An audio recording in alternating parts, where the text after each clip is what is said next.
Nobody stands aside gracefully in China. People have to be forcibly removed from power or purged.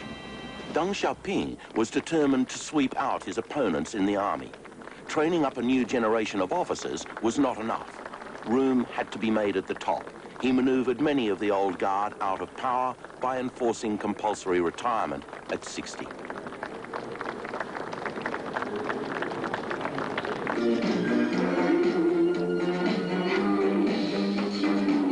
But in China, life only begins at 60, especially when you're a retired PLA officer.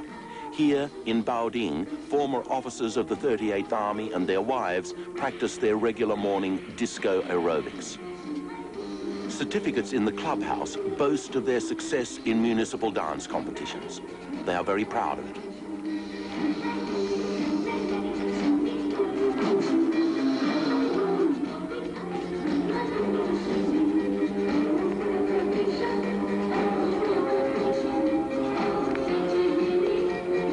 These are just a few of the 400,000 who have been moved aside by Deng Xiaoping in recent years. The army has given them housing, a clubhouse, and generous pensions. And for the newly retired officer of the 38th, there's a special bonus.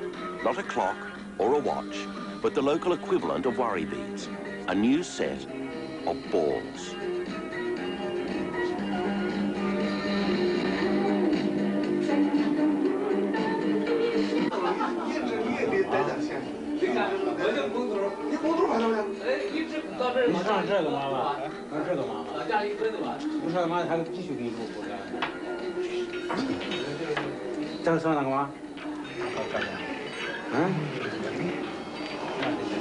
Away from the disco front line is former Deputy Political Commissar Zhang Guozhen.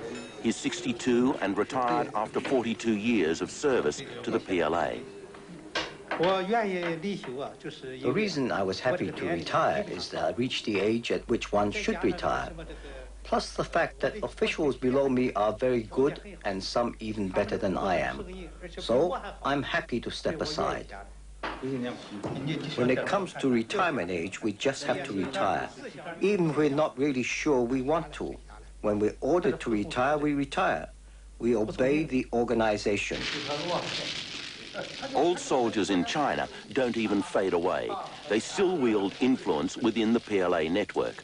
Even Deng had to call on their support in suppressing the democracy movement, and the party pays handsomely for this loyalty.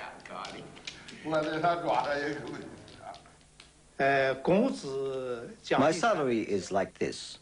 Altogether, my income is nearly $75 a month. And then a further $10 towards the cost of my maid, and another $10 transport allowance for going by car. Altogether, with a few other subsidies, I get more than $100 a month. That's more than Zhang used to earn before he retired, and as much as many Chinese can earn in a year.